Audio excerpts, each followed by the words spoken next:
This is episode 108 of the Rhythm and Rhymes podcast. I'm your host, AJ Hughes. I'm here with my co host, Antonio Hughes. And I stumbled across this story about 50 Cent recently, and I thought it was super interesting for a couple of reasons. Did you know that Get Rich or Die Tryin' wasn't supposed to be his debut album?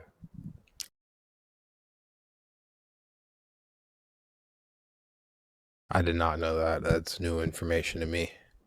Yeah, this goes into the lore of the story, and it adds more context to like what we already know. Because I feel like because we were younger in that era, all we really remember or see from the videos and the photos was like the Kanye verse. Like, well, you see the obviously Get Rich or Die Tryin' was with M and Dr. Dre, and then you got the Kanye 50 Cent beef for the second album and stuff like that. And it seemed like he was hot as fish grease, but this was a lot of the reason why, which I didn't know.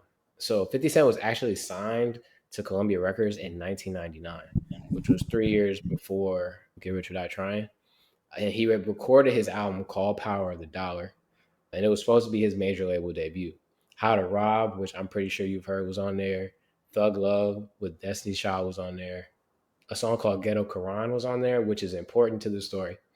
And then Your Life's on the Line, also released prior to.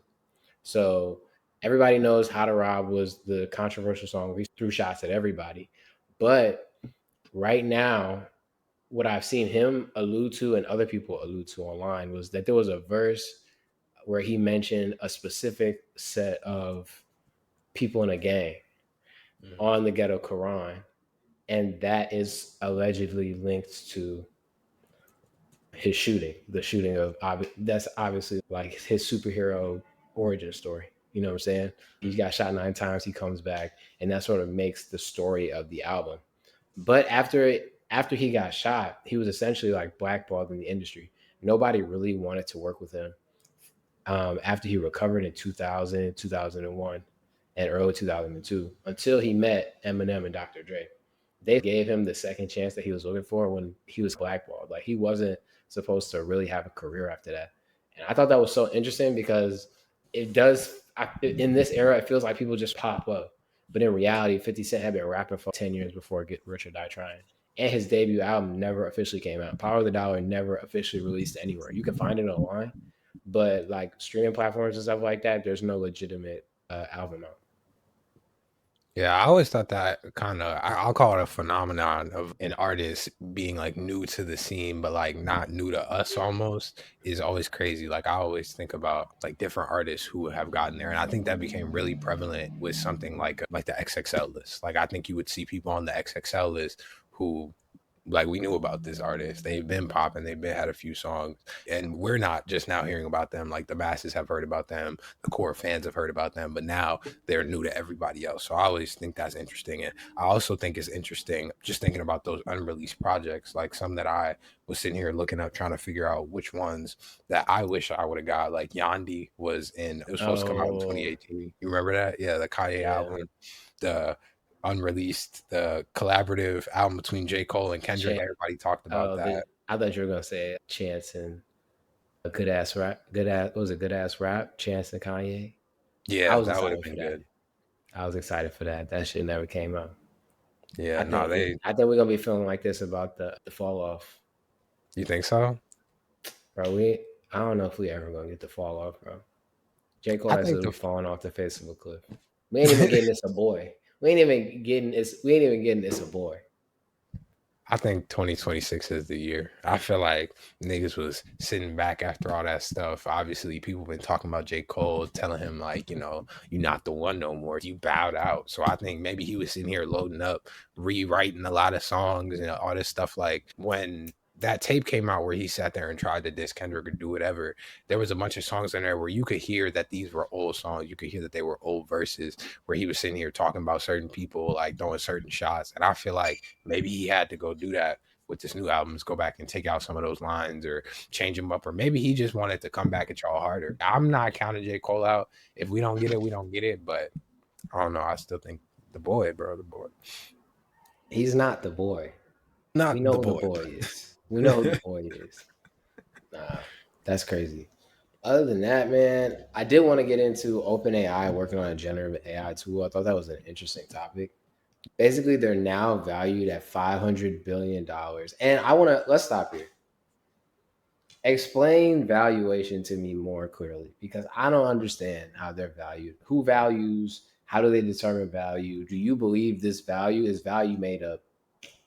I think that anything with AI right now is kind of based on future numbers. And it's really, I think a lot of it is inflated. Like it's what they think is going to come of it. But if you think about how many users OpenAI has gained in the past, like however many years since they opened, I think it's been like what, 2 years now.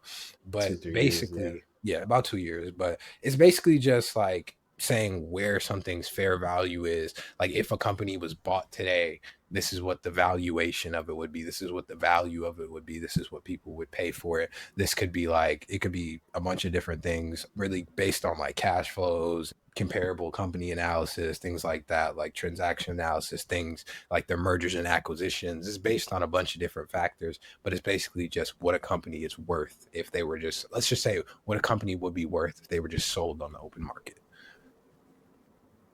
Interesting. So you Yeah. think this is overinflated? Tiny bit. I think it's a tiny bit overinflated. I do think that Tiny based on bit. some tiny bit. I'd say a tiny bit just because ChatGPT specifically, OpenAI is the AI company. If you go and just read the news, just go look up OpenAI deal. And in the past 3 or 4 months, they've partnered with some of the biggest companies in the world. They partnered with an What Oracle. They what do partnered you with say? What do you say? I'm not disagreeing with you. They are the most popular, and they would be the most valuable of the AI companies. But what would you say to this? There's a theory out there that like this is like money laundering. This is like they're not basing these numbers on like tangible profit revenue. Like yes, it's future earnings, but it's like I read somewhere that it costs $5 for each Sora video. really? Each I that might be overinflated, but if you combine that with how much they have to build out in the data centers, the infrastructure, the actual software engineering, like to me, to value them at $500 billion this early, even though they're partnering with everybody, to me is just it's not realistic. And I guess we're Yeah. getting off topic, but to me it doesn't feel real. Like that number don't even like I'm reading that number, I'm like, what does that even mean? Yeah. And that's what I'm saying. Like the AI numbers in general are definitely overinflated overall. But if there is a company that I think is going to pull those numbers, and like we was talking about, a lot of the stuff is based off of future earnings and what stuff looks like in the future. I think ChatGPT, OpenAI, the company as a whole is gonna be like the one, and that's gonna be the one that does it is value that high. Like, and the thing is, for how much attention is pulling in and how many users they're getting, like we were talking about, I feel like somebody would sit there and try to pay upwards of that much for AI, pay the upwards of that much Nuts. for OpenAI, especially when you think about like Meta, when they were trying to hire like I forget what it was. He was either a coder or he did something with AI. They were trying to hire him He for like built a yeah, mil. yeah, I saw that. And then they doubled it and he still said no. So it's like this is everybody sees this as this like really revolutionary technology, and it really can be. But I don't know. We just gonna see where these valuations come out for real by 2030. Like Yeah. I would say I 2030 would be I want to know which of the like you said, they have a ton of deals, they got a ton of stuff going on, they got Sora. I want to know which of these things is going to be like actually tangibly useful and people are somewhat in agreement upon. Yeah, this is cool. Because I feel like they're getting a lot of pushback in the media right now. Mhm. But this article was talking about how they're building a tool that will create music from text or audio prompts.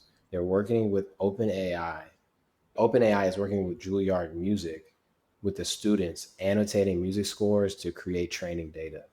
And the first thing I thought when I read that was about how I know I keep referring to it, but that Lionel Richie interview where he said he didn't know how to read music, even though they were making like a lot of them didn't know how to read music at Motown initially, and they were making some of the best music we've ever heard. And I'm like, we're not only getting to the point where like Juilliard is the exact opposite of that. Right. Juilliard is the exact opposite of not. It's like as detailed as they could potentially get, but now we're using large language models to train on that data to create music. Like I feel like it gets to a point where even if some of the songs that come out that are AI are cold, it's like how cold can they really be? Like how cold is it gonna be in 5 years when they're iterating off of other AI songs, if that makes sense. You know what I mean? I think it's gonna be bad. Like even hearing when Timbaland put out the song with his AI artist, I heard the actual song. I was like, this is so formulaic. This is so robotic. And I remember you saying the passing listener won't be able to tell. And I think it's going to get to a point where if we're sitting here having people at Juilliard train the AI, I'm sitting here calling in Dr. Dre to train the AI. It's going to get to a point where the passive listener can't tell and they won't be able to tell, and this will sit here and be profitable for these different labels and companies and things like that. But it's definitely weird That's to see so that. sick. I know, where I think it's weird to see that people who are going to Juilliard who really like you're committing your life to music would sit here and be like, no, I'm okay if now AI can, I'm training AI to take my job or to do what I do, even though it's not going to be the same. Like we said, there's no Right. soul in it. There's feel to it. There's different. If you listen to jazz music specifically, there's always going to be specific riffs and things that are just coming out of an artist's mind that you're not going to be able to just train the AI model to do. Yeah. I think reading stuff like this and just thinking about the music I've been listening to recently, bro, like I really want to start emphasizing, I want to just start going back more, like how I did with the 50 Cent thing. Like going back, telling those stories to Yeah. bring attention to stuff that we might have forgot about. And then the music that's coming out now, like really obviously we'll talk about stuff that we like that comes out, but really focus on the stuff that we really like, that we really love for real, and talk about it for a longer amount of time or bring it up again, because it's if everything comes out, bro, we new music every week, every week, every week, and it's like, how often do we go back and be like, you know what, that album from 4 months ago was actually fire? Like I feel like we don't do that enough. We definitely don't. Like you said, there's so much music coming out. It's really hard to, Yeah. especially when you sitting here doing a podcast, whatever, recording. You Right. sitting here having people want to hear about what you think about the new music. People want to hear what you think about what just came out instead of that we still sitting here listening to that Leon Thomas album from a year ago. We still listening to the Clips album. Of course we are. We still listening to Freddie Gibbs. Like people don't want to hear about that. We still listening to JID, but I got a question for that next week. Like literally, I was sitting here thinking about that in the gym. So I'm glad you said that. Okay. Okay, we'll get into that next week. There was some new music I did want to cover, and I only put two things on here because I was like, one of them was plenty, and then the other one was lit to me. And I let's start with the boy who played the harp by Dave.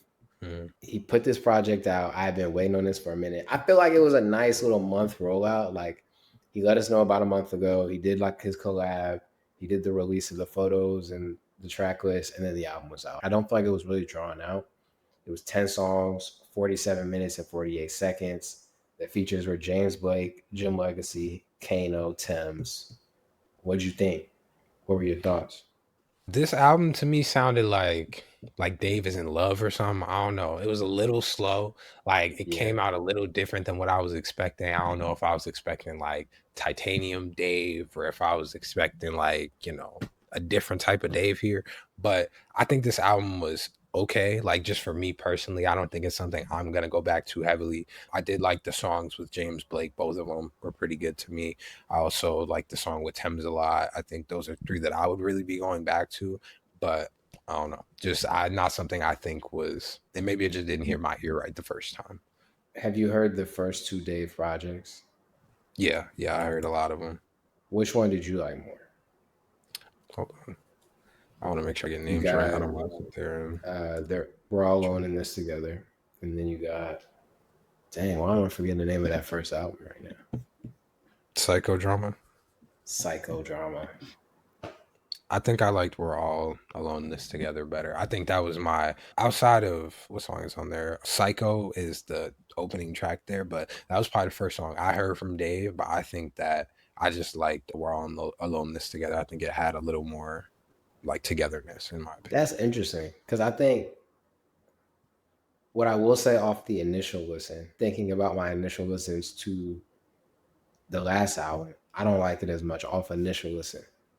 Mm-hmm. But I feel like a lot, if you go back and listen to the first album, he has a lot of songs that sound like this, but he was always good at like mixing in, here's Location with Burna Boy.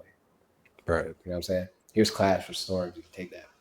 You know what I'm saying? Here's We're Into the Fire with you know, gigs and all the people. This one just felt maybe he's in love. I don't know. It was interesting to me. Like the songs that stuck out that I don't know. Like the production on my 27th birthday was decent. I liked it. Marvelous has grown on me. And the song Chapter 16 with Kano, I just wish they would have picked a harder beat because they rapping. They Mm-hmm. rapping, but it feels I don't know what it feels like, bro. This is a weird album, and I don't want to judge it too quickly just because I remember how long it took for me to really love the last album. But yeah, I'm with you. I didn't. This wasn't like an immediate like slap or banger, so I got to keep listening to it. But he's one of my favorite rappers, so I'm definitely not going to just call it trash yet. Yeah, it's definitely one I'll circle back to this week, but it just wasn't. I don't know. I felt the same about. I didn't even want to talk about the Daniel Caesar project, but that came on for me, and I was like, not in the Yeah, mood. yeah. I think I didn't even finish it. I only listened to a couple more songs, but I'll probably listen to it this week. But the next song I want to talk about, "All on Me" by Lil Baby featuring G Herbo. G Herbo has reached the pinnacle of street rap. He reached the pinnacle of street rap. What? There's not a street rapper out that G Herbo has not worked with. He's there. He did it. Yeah, I didn't even hear the song. I didn't know this came out, but I do You know. didn't? Oh wait, let me play something for you because it's actually not. G Herbo's verse isn't bad. I'll say that. No, go ahead, bro. I'm excited for this Lil Herb album. I feel like he finna be in the old bag. He went legit on Yeah, here. I don't know why yeah, he put that on the yeah. last album. That's just That strange. Jeremiah song has grown on me though. The Jeremiah song Yeah, that he put out has grown on me. yeah. Definitely think it's gonna be a fire album. And Fire album. I'm gonna make a video probably tomorrow about regionalism because when I went to the G Herbo show at FAMU, I was feeling very Chicago. I'm not The I was mad. I want to go to. I wanted to go to that the birthday bash. It looks fun.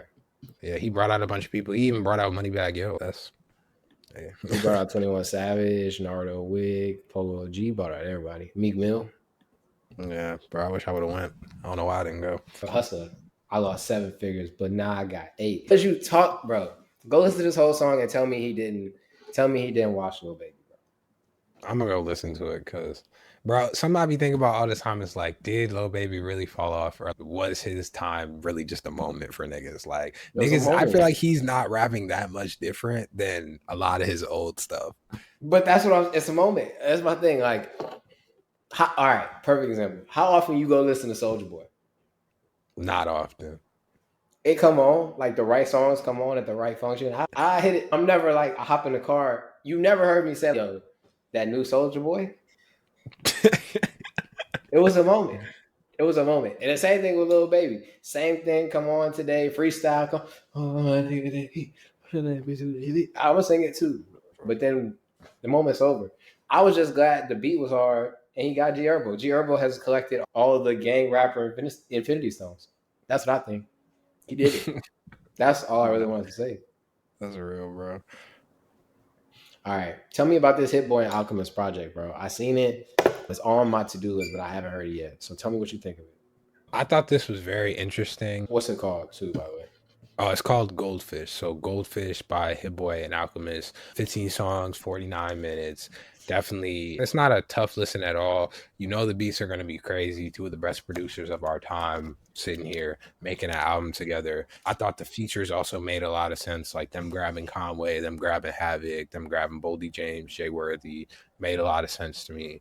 And I definitely think when people say they're surprised that Alchemist can rap this good, I'd be surprised too, because like sometimes he be on here really rapping. Like the things he talking about is grown man rap, in my opinion. I think Hit Boy, you could hear when somebody is sitting there working on their style, like when they sitting there working on their flow, sitting there, Yeah. you could hear it. And I definitely thought a lot of this was like him sitting there putting the reps up. So that was good to me. I think my favorite songs were Mike and Cooley with Conway. I really like the Boldy James song. I'm never gonna skip Boldy James Alchemist. And I Where really we at think with where we at. But hey, but that and then Business Merger, that was the second song. I thought that was a hard song title too, because it's like obviously they merging what they doing. But definitely go check this out if you are a backpacker fan. That's what I'll say. I feel like we have enough Hit Boy raps now for me to ask the question. And this is a question tailored to you. Do you think Hit Boy is a better rapper than French Montana? Bro. Do you think Hit Boy is a better rapper than French Montana? He's put out this album. He's put out projects before. He's got rap songs with Nas. He got. Do you think so? Bro, honestly, y'all know I don't like French Montana, but nah, I can't even say that. I can't even do all No. that. All right. No. Like All he's right. he's definitely look, he's a good rapper. Like he's not bad at all. Definitely a lot better than some of the producer rappers you'll hear. But like I don't know. I don't like French Montana that much, but like that Listen, nigga got off on some stuff. I'm coming in here next week because I think it's a fight. I'm gonna go listen to this album, and the first thing we talking about is that. Okay. I'll go come back with Go listen to some of Mac and my Cheese. You know what I'm saying? Go listen to your favorite French songs. We could do the French Hit Boy verses. yeah, we can do that. We can definitely do it. Shit, we ain't did the Meek Mill G Herbo versus. We Like, ain't. Oh wait, you know what, bro? Yeah, no, we got to do that. Let's leave with that. Let's leave with that. Low key, we got to bring verses back. Verses been back. did you see was it No Limit and Cash Money one? Nah, I ain't watch it. I've been off verses. Like I'll watch the clips and stuff like that, but just to sit down and watch watch it, I probably should have. We probably should have did that and covered it. I watched clips, but I'm gonna watch the whole thing and come back with my review for y'all. Or maybe I'll do a video on it. We'll see. But I thought it was All cool right, seeing Snoop up there, Master P, all that. So all right. And then, folks, by Leon Thomas. You listen to this. yes, this is probably for me top 5 EPs of the year, just for me personally. That K1 EP, Mm, I'm calling it now, even though it's October, so it's not like I'm calling it early in the year. I'm just calling it. I think it was very. I keep using the word interesting, but I heard a lot of interesting music this week, so I think it was very interesting to hear Leon Thomas step out of the box that we got him in last album. Obviously, that past Mutt album was one for the books. Obviously, that put him farther on the map than he already was as far as music goes. People being really into him, and I think this is definitely something that I would love to hear from him as far as sound. I would love to hear Lucky Day on here. I feel like this was Lucky Day's bag all over, just like how I felt like that past album, I would have loved to hear a Frank Ocean on there because I felt like there was a lot of pull from Frank Ocean as far as sound. But I will say, stop putting four bats on music. I don't want to hear four bats. I don't care about the dude with the shiesty singing R&B music. I don't care. I really don't. I like he's one of those artists for me that like I don't care how big he gets. I don't care how many artists shout him out. I didn't care about that Drake song. I personally don't like four bats. Maybe he's the new French Montana damn, for me. bro. We'll see.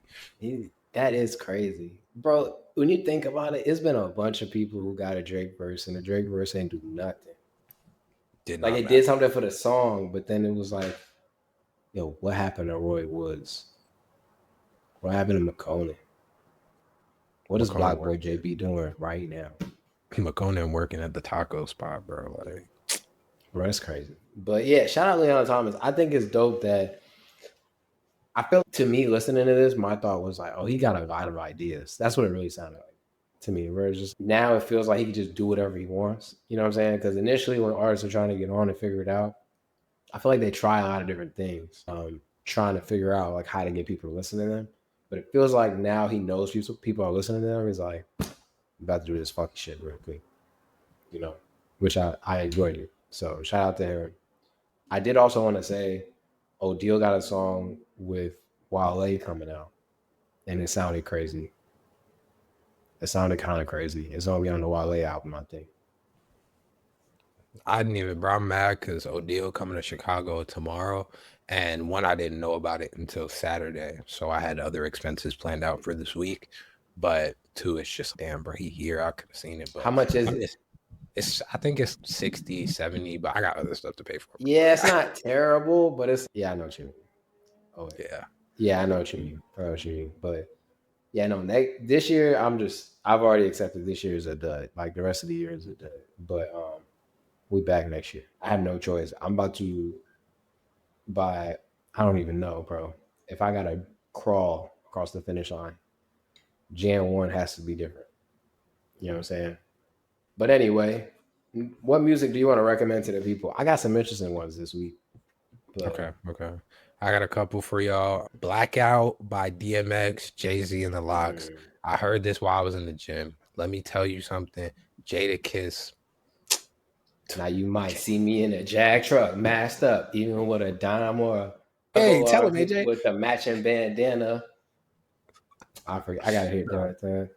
Bro, that song I hard think as you hell. glance at the kid. I can walk around with your whole bands on my wrist, pony a winner, drunk off Coronas and lemon. Nigga, when he gets to barking at the end of that shit, yeah, no, sorry, I had a moment. That song is hard. Bro, that song is ridiculous. And the funny thing is, that was one of the first times I was like, damn, Jay-Z got washed. He got what? It didn't matter. Everybody got off, and then bro, Jay-Z. I'm a monster. I sleep cold winters, wake up and spit summers. Ghetto nigga putting up Will Smith numbers, surrounded by sixes and hummers. But bro, he got. He's okay, Jay. And then that nigga came on that bitch. Oh shit. Oh shit. Yeah, no. DMX was that dude, bro. DMX was the only dude where you'd be like, oh yeah, he might have watched Jay sometimes. You should go watch. This is homework for everybody. Go watch you can find it. There's clips from, they had a rap battle. Oh shit. Yeah, it was like a backstage thing, but it was cold. It was cold. Okay. Sorry to interrupt your recommendations, but that's too something for me, bro. Bro, that song it's one of them ones. That's an album I want to do like some research on, see if I can find some interesting facts. I think I'm gonna do that. But again, Blackout, DMX off that Flesh of My Flesh, Blood of My Blood album. And then I will also give y'all, I'll go Wanted Bad, Lil Tecca. This came on some Spotify recommended stuff because I was just listening to Lil Tecca at the time. Definitely a different vibe from Tecca. I feel like it had, dance vibe, little vibe there. But Wanted Bad, Lil Tecca off the Tech album. And then again, Blackout, DMX, one of the greatest songs. You're a Lil Tecca titan, boy. You love Lil Tecca. I got black, I got white, what you want? Bro, from that generation, like that little 2016, he's one of the ones I feel still making good music consistently. And it's not. I gotta check in. I ain't listened to him. Just I feel like when I saw Lil in front of your name, if your name wasn't like Baby or Wayne or something like that, I just stopped. I sort of tuned out. But Tecca, he has some good music. Yeah, definitely go check out that Dopamine album, guys. All right, this week, what I got for y'all? Oh yeah, did you hear the Shabby Poppy Gunner song? No, I didn't even know that came out. We'll talk about it next week because I want to talk about Gunner for a second and his Afrobeats run. I have a lot to say, and it's not good. But songs I got for y'all this week. I saw a clip of Juvenile on a podcast talking about how he got 50 Cent his record deal with Eminem. The story makes sense. And I could see him saying that. Like, I don't think he's stepping out of turn or anything saying that. But I was like, I wonder what they would sound like on a song together, 50 Cent and Juvenile. And they have a song together. It's called NY2NO. That song is hard. 50 Cent, I will say 50 Cent writes the best hooks to the song, to rap songs. Like, I understand why he popped off so quickly because this one is hard. So I'll give y'all that. NY2NO by Juvenile, Skip, and 50 Cent. And in this song called Charger by Triangle de Bermudez. Have you heard this song? I haven't. Boy, I'm going to play a little bit for you because it is crazy. Okay. You are still my muse.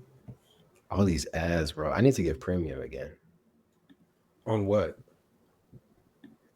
YouTube? All right, here we go. This will be quick for the people. This will be the last thing we share, and then we out of here, yo. This song is hard.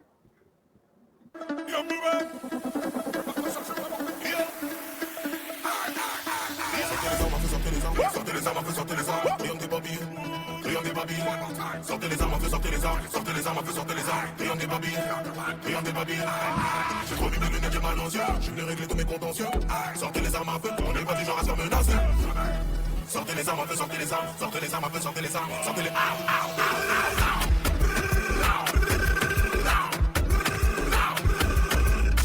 Oh, wait. Yo, the mix this week. Listen, boy. I don't know what the video was. I have no idea what that video was. But that song. Listen, boy. That's what I was thinking. I was like, what is this? I was like, what is this? I had never seen the video before. I just saw him promoting it on TikTok. That's the first song in a while where I've seen it on TikTok, and I saw a DJ mix that into. Was it? Oh, you know what song it was? You know that song "Shake Body"? Have you heard that song? We shake body, and it rang along. I was in the crib dancing, boy. I ain't gonna lie. I've been in here dancing. That's what I've been doing recently. Shit, I gotta get back to the sets, bro. I got my laptop back. I'm finna do it too this week. Yeah. I gotta call you tomorrow about that. Anyway, we're now past the pod. Y'all, listen. There's some people out here really trying to get you, bro. There's some people out here holding grudges and plotting on you. And voodoo is real. Yeah. Any thoughts you want to leave people with? Put down that phone. Pick up a book. Put down that phone. Pick up that Bible or something. Quran, whatever you do. Put the phone down. Pick up a down. Rise Clock book. We'll see y'all next week, man.